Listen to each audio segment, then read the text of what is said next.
Good morning বন্ধুরা, কেমন আছো সবাই? আশা করছি সবাই খুব ভালো আছো আর সুস্থ আছো। তো এখন বাজে সকাল 7টা, আর এখন থেকে আজকের ব্লগটা শুরু করছি।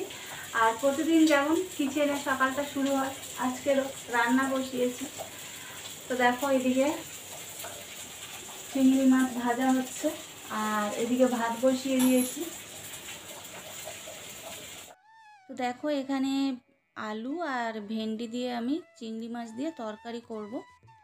আর আজকের আমার ছেলের স্কুল নেই, ছুটি আছে। আর তোমাদের দাদাভাই যাবে অফিসে, ওই জন্য রান্না করে নিলাম। আর যেহেতু শুক্র শনি রবি 3 দিন ছুটি আছে, তো আমার ছেলে ওর জেঠুর বাড়িতে যাবে। আর সেই জন্য কালকে জায়ের ছেলে এসছে, তো ওরা এখন ভাত খাচ্ছে, খেয়ে তারপরে ট্রেন ধরবে। আর আমি মাছগুলো একটু ধুয়ে নিচ্ছি।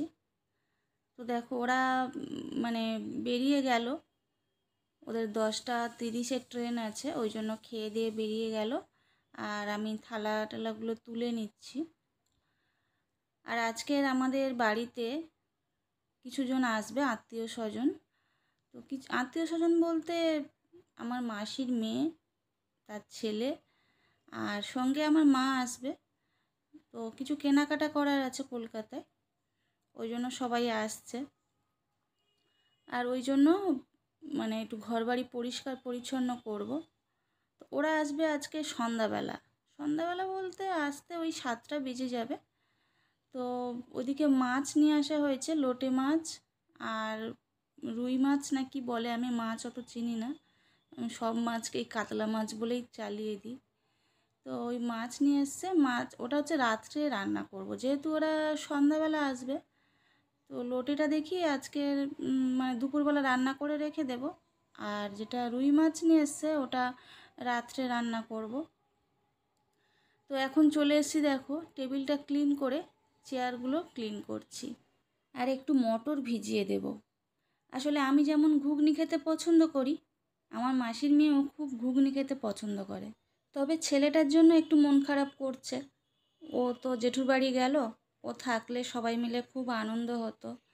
বাড়িতে আত্মীয় স্বজন এলে ভালোই লাগে, খুব আনন্দ হয়। তো কিন্তু আর ছুটি নেই জানো তো, আর এই পরীক্ষা গেল। এখন একটু জেঠুর বাড়ি ঘুরে এলে ওরও মনটা ভালো লাগবে। আর আমার শ্বশুরবাড়িতে না ওর বয়সী অনেকেই আছে, তো সেখানে গিয়ে প্রচুর খেলাধুলা করে, ওই জন্য গেল। আর রবিবার চলে আসবে, এরাও থাকবে রবিবার পর্যন্ত, সোমবার যাবে। তো ওই জন্য একটু ঘর বাড়ি ভালো করে পরিষ্কার করে নিচ্ছি। আর আমাদের এখনও পুজোর কেনাকাটা শুরু হয়নি জানো তো।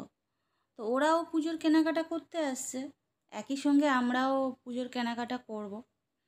তো একদিনে সবটা হয় না, কেননা একটু পছন্দ করতে, চারিদিকে দেখতে সময়টা অনেকটা কেটে যায়। তো ওই জন্য মানে আমরা শনিবার দিন একদিন বেরোবো কেনাকাটা করতে, আবার রবিবারও একদিন কেনাকাটা করতে বের হব। তবে ছেলের কেনাকাটাটা হয়তো এখন হবে না, কেননা ও রবিবার আসবে, তো তখন বিকেল হয়ে যাবে, তার আগে আমরা বেরিয়ে যাব।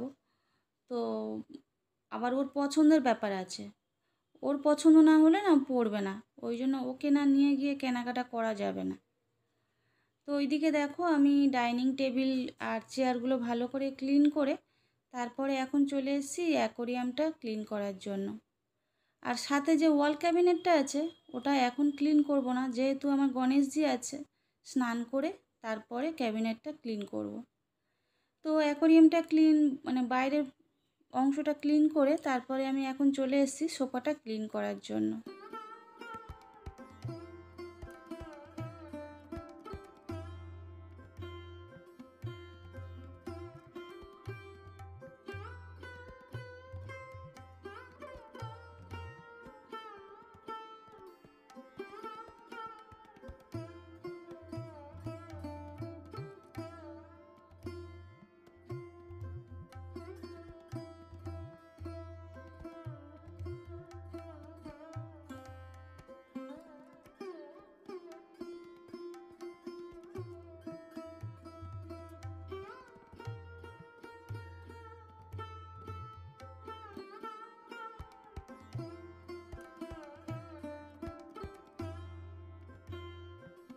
সোফাটা আমার ক্লিন করা হয়ে গেল।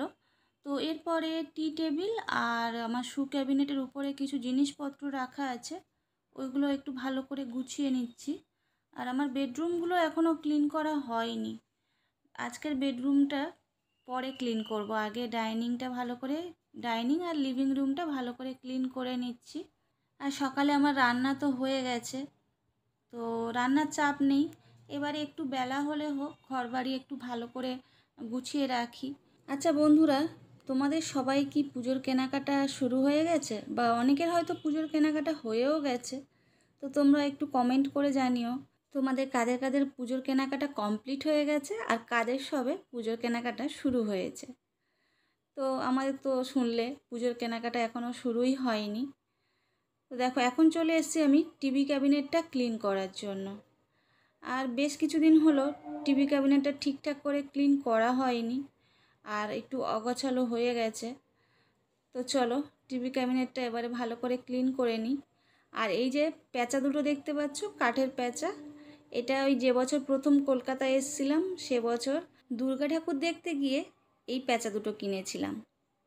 তো এই দুটো হচ্ছে আমার খুব ভালো লাগে, আর এটা একটা স্মৃতিও হয়ে থাকবে যে বছর প্রথম কলকাতায় আমরা চলে এলাম, সেই বছর যখন দুর্গা পুজো দেখতে গেছিলাম তখন এই দুটো নেওয়া, ওই যে স্মৃতি। তো প্রত্যেকটা জিনিস মানে স্মৃতি হয়ে থাকে, এক একটা জিনিস দেখলেই তখন মনে পড়ে যে এটা এই সময়কার কেনা, এটা এইখান থেকে নিয়ে এসেছিলাম। তো যাই হোক, চলো টিভি ক্যাবিনেটটা ক্লিন করে নিই। প্রচুর ধুলো পড়েছে জানো তো, টিভি ক্যাবিনেটটা ভালোই ধুলো পড়েছে। তো চলো।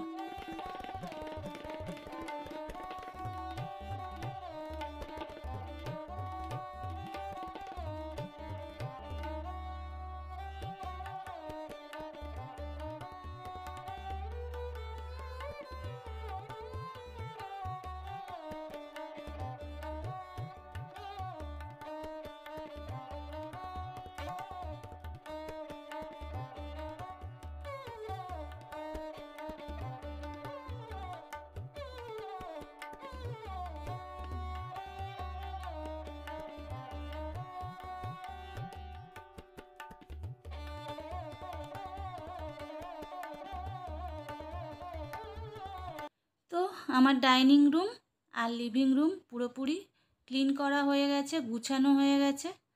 তোমাদের একবার দেখিয়ে দিই। তো দেখলে পুরোটা গোছানো হয়ে গেছে। তো এরপরে চলে যাব বেডরুমটা ক্লিন করার জন্য। বেডরুমটা ক্লিন করতে যাব এমন সময় একটা ফোন আসে, মানে আমার মা ফোন করে যে আমার মেসোমশাইয়ের শরীর প্রচণ্ড খারাপ, একটা হসপিটাল থেকে ট্রান্সফার করে আরেকটা হসপিটালে নিয়ে যাওয়া হয়েছে, খুবই ক্রিটিক্যাল অবস্থা। আসলে আমার মায়েরা হচ্ছে 5 বোন, আমার মেজো মাসির মেয়ের আসার কথা ছিল, আর এটা হচ্ছে শ্যানো মেসোর শরীর খুব খারাপ করেছে। তো সবাইয়ের আশা ক্যান্সেল হয়েছে, সবাই দেখতে যাবে, আমরাও যাব। আজকের আর হবে না যাওয়া, তোমাদের দাদাভাই অফিসে বেরিয়ে গেছে, তো আমরা কাল দেখতে যাব। কি ভাবছিলাম আর কি হয়ে গেল, ভাবছিলাম সবাই মিলে আনন্দ করব, আর একটা দুঃসংবাদ চলে এলো। তো আর ভালো লাগলো না, কিন্তু বাসি বিছানাটা তুলতে হবে, তাই বিছানা দুটো ক্লিন করে নিলাম। তো এরপরে আর কাজ করতে একদম ইচ্ছে করছিল না, তাই আজকের ব্লগটা এখানেই শেষ করব। টাটা।